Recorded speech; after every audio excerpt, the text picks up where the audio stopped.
হঠাৎ করে আমার একটা বন্ধু বলতেছে, দোস্ত আমার যেন কেন মনে হইতেছে ওরে মনে হয় কেউ মাইরা ফেলাইছে। আমি বলি, দোস্ত প্লিজ এই কথা বলিস না, ওরে ওর কিচ্ছু হয় না, ওরা আমরা পায়ে যাবো, ওরে নিয়ে আমরা একসাথে ঢাকা যাবো। আমরা যেমন হাসি খুশি আইসি ঠিক তেমন হাসি খুশিভাবে আমরা ঢাকা যাবো। তারপর আমার কেউ যেন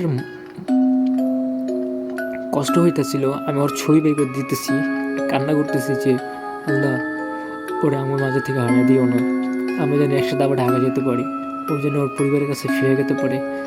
তাই এগুলো নিয়ে ভাবতে ভাবতে কেমন যেন ইমোশনাল হয়ে পড়তেছিলাম। তো কখন সকাল হয়েছে আমি জানি না, তো দেখলাম যে আজান দিল ফজরের, তো কিছুক্ষণ আলো হয়েছে, আমরা বেরিয়েছি।